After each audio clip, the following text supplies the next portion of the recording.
जय राधा माधव जय कुंज बिहारी हो। जय राधा माधव जय कुंज बिहारी हो। जय राधा माधव जय कुंज बिहारी। जय गोपी जन वल्लभ जय गिरिवर धारी हो। जय राधा माधव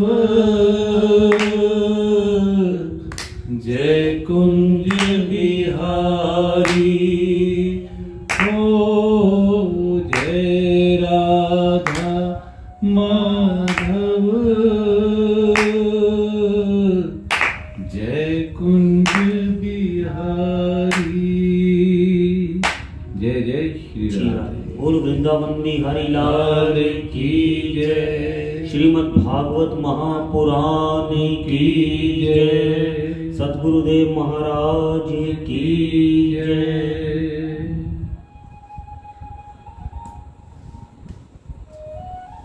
राजा परीक्षित का प्रश्न कि आत्मा शरीर से भिन्न है, अर्थात आत्मा और देह अलग अलग है। हम सभी ये जानते हैं, लेकिन फिर भी हम देह और आत्मा को भिन्न भिन्न देख क्यों नहीं पाते? इस बात का उत्तर सूत जी महाराज अपनी कथा में राजा शौनिक आदि मुनियों को सुना रहे हैं कि ऐसा क्यों है। यही प्रश्न मैत्रेय मुनि से विदुर जी ने भी किया था। अब मैत्रेय मुनि और विदुर जी कहां पर मिले, ये कथा में आगे आएगा। तो सवाल है कि आत्मा और शरीर अलग अलग होते हुए भी हमें अलग क्यों नहीं दिखाई देते? क्यों ही जीव इस देह को ही आत्मा मानकर बैठा हुआ है? क्यों वो अपनी आत्मा को देह से अलग नहीं मान पाता? भगवान ने कहा कि देह और आत्मा भिन्न है, इसमें कोई शंका नहीं है। हमारे सभी शास्त्र इस बात को बताते हैं।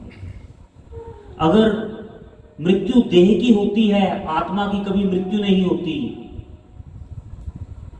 लेकिन जीव देह की मृत्यु को ही मृत्यु मान लेता है।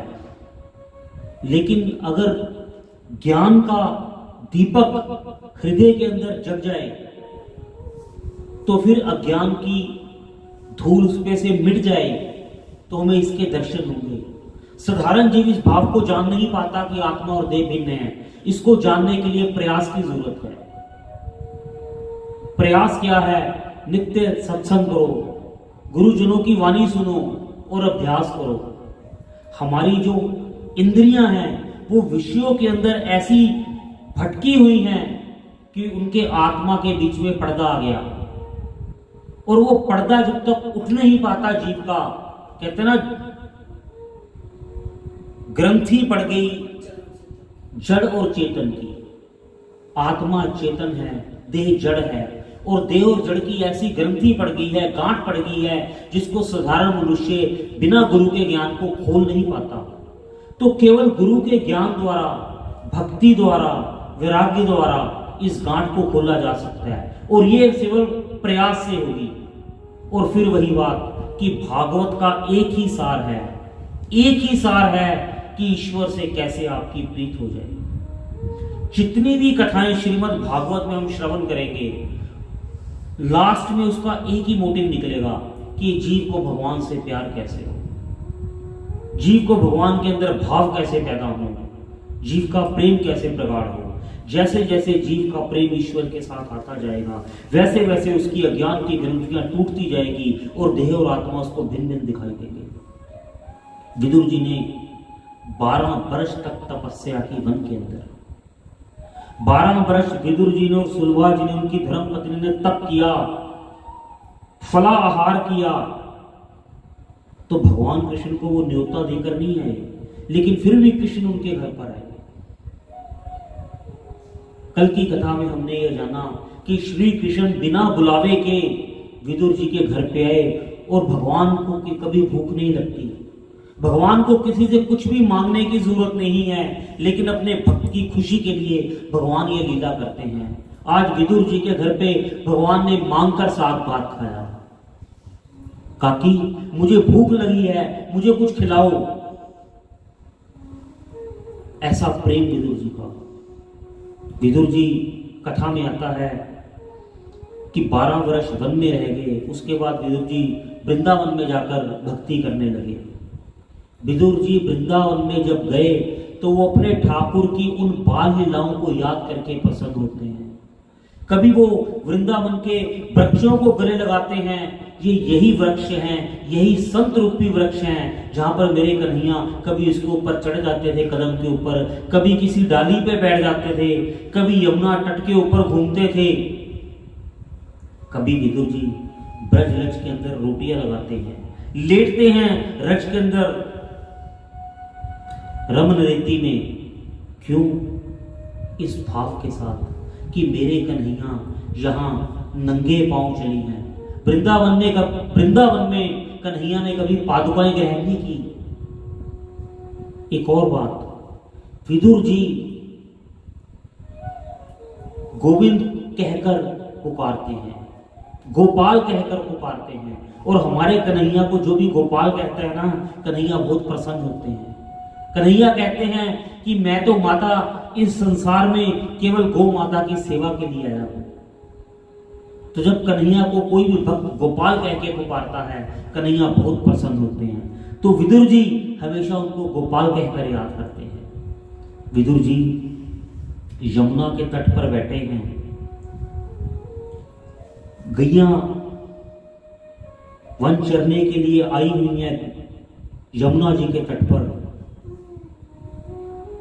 सोचते हैं कि जब मेरे गोपाल इस कदम के वृक्ष पर चढ़कर वेणुनाद करते थे तो कैसे गैया दौड़ी दौड़ी उनकी तरफ आती थी, कन्हैया को चाटने लग जाती थी, गोपाल को देखकर प्रसन्न हो जाती थी। और मैं इतना अभागा जीव हूं, मुझे कोई प्रसन्नता नहीं हो रही। मैं कब अपने गोपाल को, मैं कब अपने गोविंद को देखकर ऐसा मस्त मगन हो जाऊंगा? मुझे क्यों वो वेणुनाद की ध्वनि सुनाई नहीं देती? मुझसे तो इस ब्रज की गैया ही अच्छी है, जो ठाकुर को वेणुनाद करते ही खुशी में पागल हो जाती थी और नाचने लग जाती थी।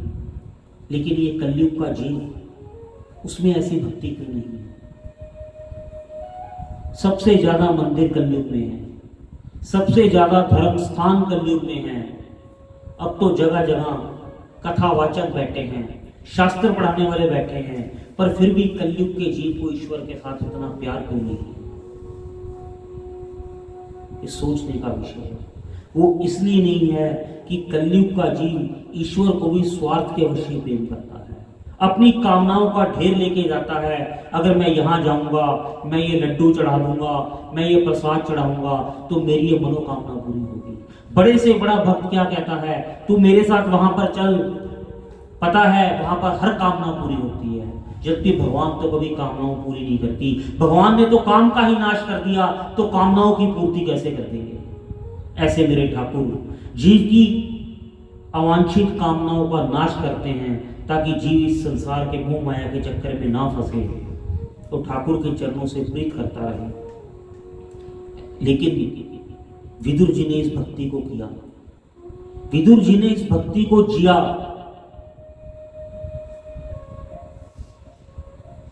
उधर ये विदुर जी का दृश्य है।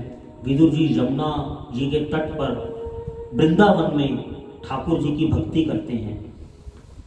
दूसरी तरफ भगवान अपने गोलोक धाम जाने की तैयारी में हैं, उद्धव से मिलते हैं, उद्धव को संदेश देते हैं। उद्धव कहते हैं प्रभु हमें भी अपने साथ ले चलो, आपके बिना ये जीवन कैसे चलेगा?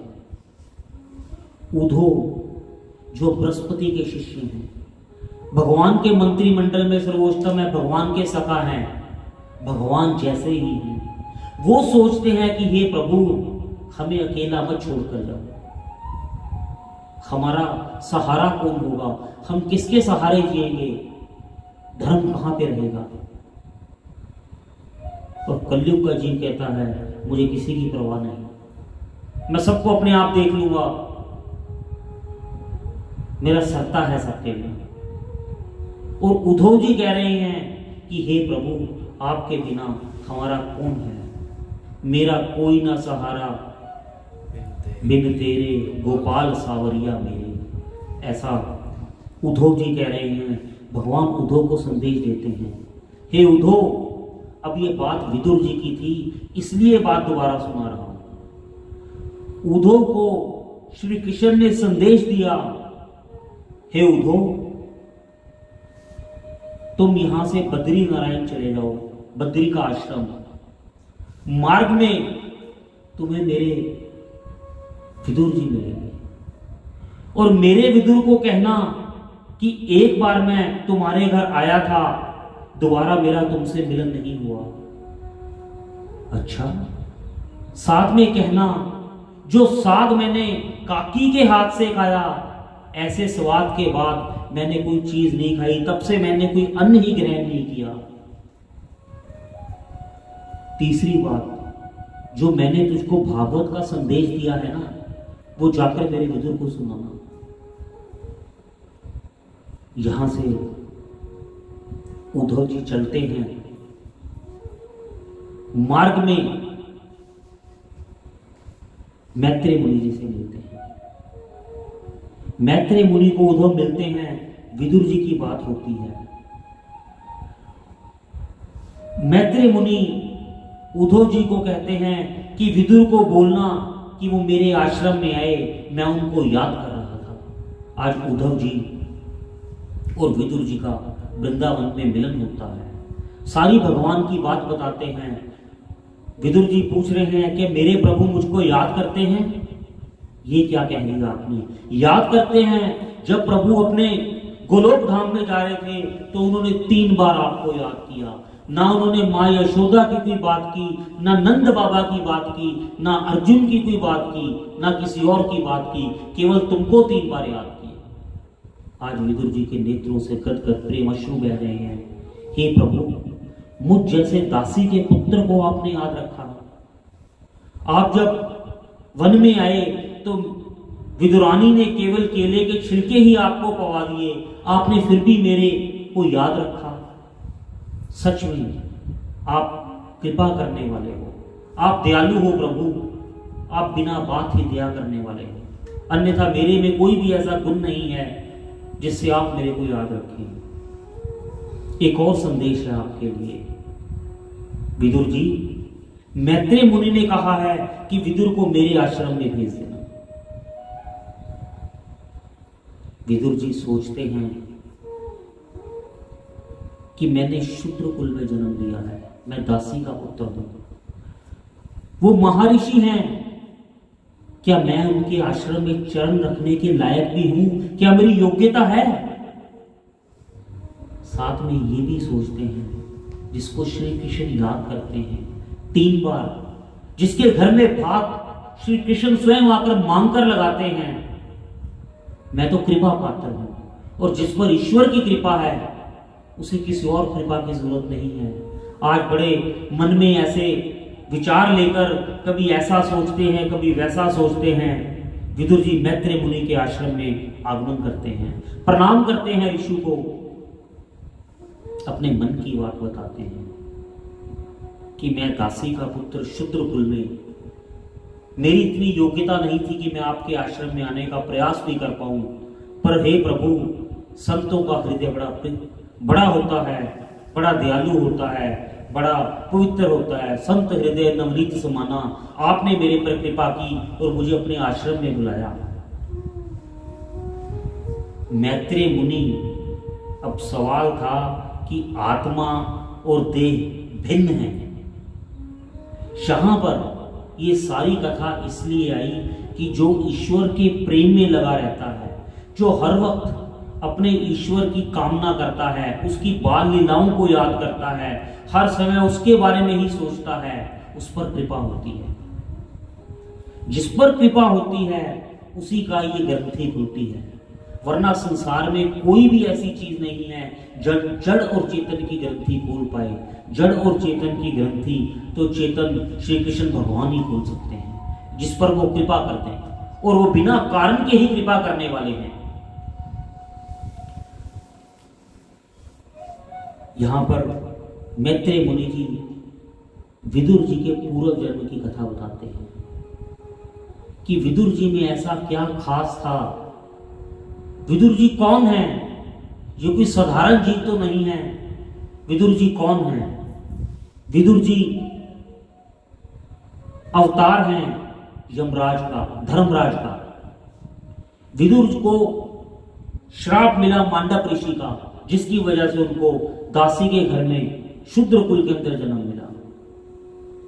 एक बार एक नगर का राजा था। राजा के महल में चोरी हुई और चोर वहां से हीरे लेकर भाग निकले। भागते भागते मांडव ऋषि के आश्रम में उन्होंने स्थान ले लिया, पनाह ले ली। ऋषि अपनी साधना में बैठे हैं, उन्हें नहीं पता कि उनके घर में कुटिया में कौन आया है। सैनिकों के डर से उन चोरों ने वो सामान मांडव ऋषि की कुटिया में छुपा दिया और वहां से भाग गए। पीछे पीछे सैनिक आए। जब वो सामान उस ऋषि की कुटिया से निकला तो उनको लगा इस संत ने ही चोरी की है। बांध कर ले गए राजा के पास। महाराज, ये सारा सोना, ये जवाहरात जो महल से चोरी हुई हैं, इस ऋषि की कुटिया से निकले हैं। ये कोई ढोंगी बाबा है, यही चोरी करके गया होगा, इसको दंड दीजिए। राजा ने बिना जांच पड़ताल किए ऋषि को सूली पर लटकाने का संदेश दे दिया। आदेश है इसको सूली पर लटका दिया जाए। अब मांडव ऋषि को सूली पर लटका दिया। बहुत प्रयास किए लेकिन ऋषि के प्राण नहीं निकल रहे। ऋषि तो अपनी तपस्या में हरे राम राम राम हरे हरे, हरे कृष्ण कृष्ण कृष्ण हरे हरे तप कर रहे हैं। जब किसी भी तरह ऋषि के प्राण नहीं निकले तो राजा को अपनी भूल का एहसास हुआ। हे प्रभु, ये मुझसे कैसे भूल होगी? ये तो कोई बहुत पहुंचे हुए संत लग रहे हैं, ये मैंने अनजाने में क्या कर दिया? क्षमा प्रभु क्षमा। पांव पकड़ लिए ऋषि के, मुझसे भूल होगी, कृपया आप अपना परिचय दें, मेरे से भूल हो गई। राजन, तुम्हारा कोई दोष नहीं है, तुम्हें तो मैं क्षमा कर देता हूं, लेकिन जिसकी वजह से मुझे सूली पर आज लटकना पड़ा, मुझे इस अपमान को सहना पड़ा, मैं उस धर्मराज को क्षमा नहीं करूंगा। यह है संत की महिमा, यह है सच्चे वैष्णव की महिमा, जो सच्चे हृदय से अपने ठाकुर का नाम लेता है, अपने भगवान को प्रेम करता है। वो यमराज को भी चुनौती दे सकता है। यमराज क्या है? आज के युग में यमराज क्या है? सबसे शक्तिशाली पुरुष, जज, निर्णय करता है। जो कोई बड़ा अफसर, कोई बड़ा राजनेता, सब उसके सामने डरते हैं जो सत्य के मार्ग पे, क्योंकि असत्य कभी रह नहीं सकता और सत्य का नाश नहीं हो सकता। वक्त जरूर लगता है लेकिन सत्य उजागर होकर ही रहता है। जहां पर इस कथा से हमें संदेश मिलता है। ऋषि का तप ऐसा है, सत्य का, प्रेम का, कि मैं उस धर्मराज को माफी नहीं दूंगा। आज ऋषि धर्मराज के द्वार पर जाते हैं। डर गया, वो कांप गया कि मेरे से भूल तो हो गई, यदि मैंने उनको कह दिया कि मेरे से गलती होगी तो ये बात को मानेंगे नहीं, उसने झूठ बोल दिया।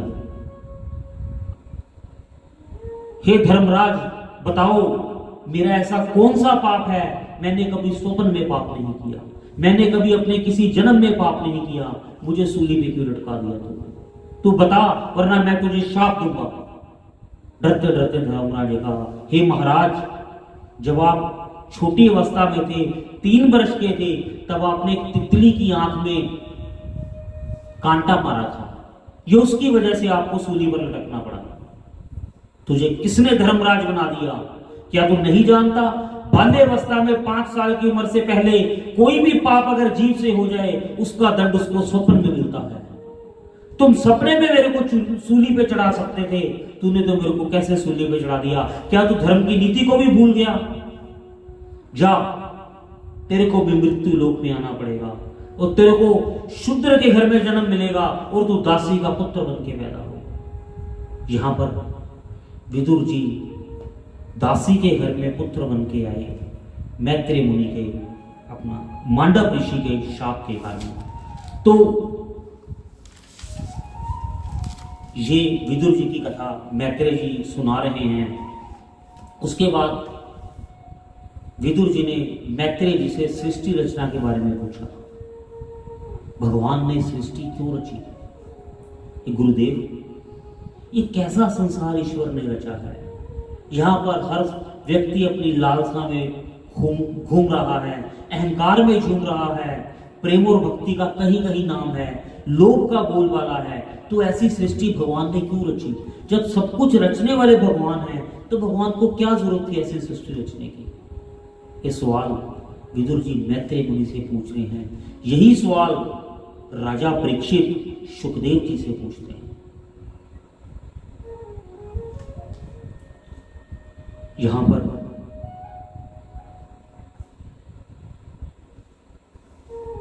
मैत्रेय मुनि ने सृष्टि रचना के बारे में बताया। एको हम बहुत श्यामी, भगवान एक हैं और बहुत होना चाहते हैं। अब सृष्टि क्यों रची, कैसे रची, क्या कारण था, हरि की लीलाओं को हरि ही जानते हैं। इसको बहुत ज्यादा मैं पढ़ के समझाने जाऊंगा, उस चीज में घुसने की जरूरत नहीं है।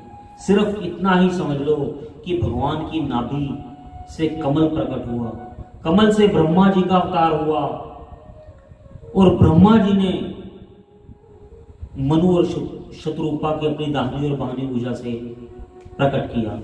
मनु और शत्रुपा से आगे सृष्टि की रचना हुई।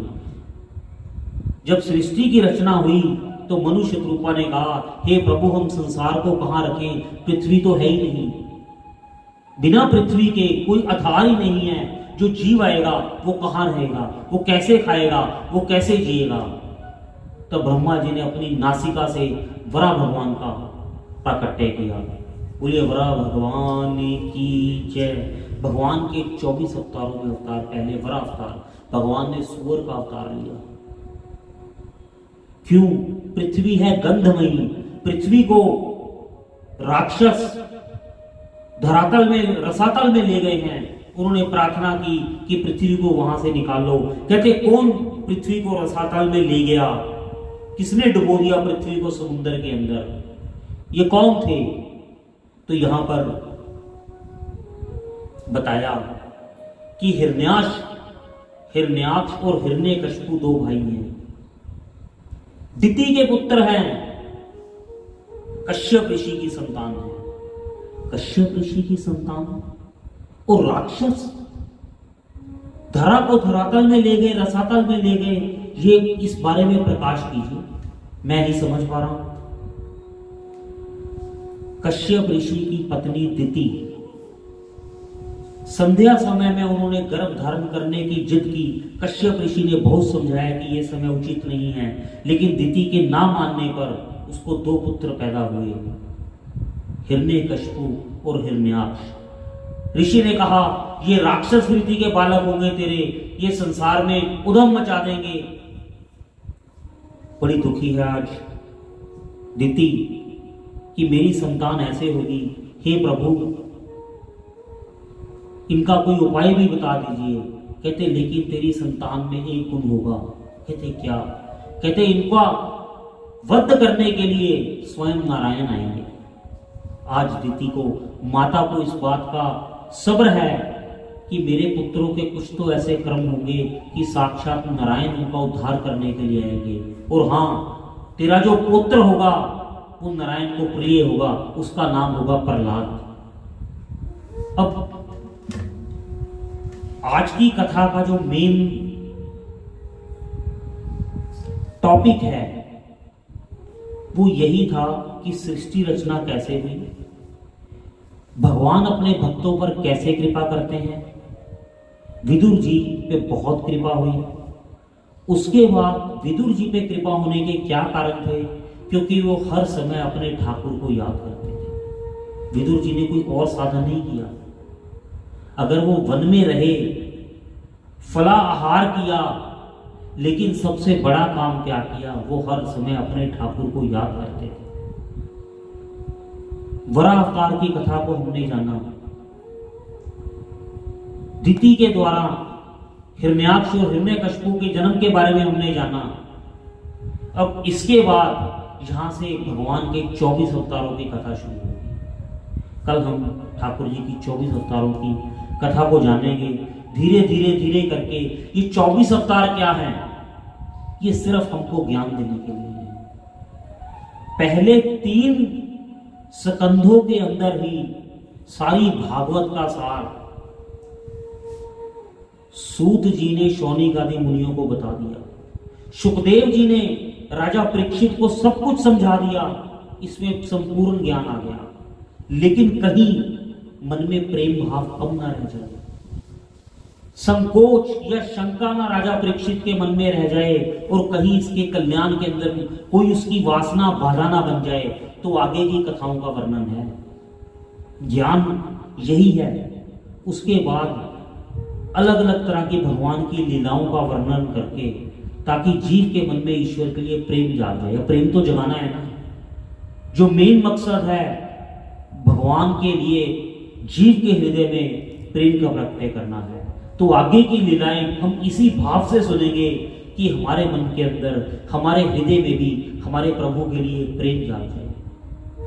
नारायण नारायण श्रीमन नारायण नारायण नारायण श्रीमन नारायण नारायण नारायण नारायण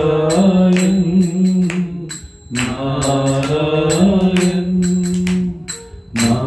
नारायण नारायण श्रीमन नारायण नारायण नारायण श्रीमन नारायण नारायण नारायण।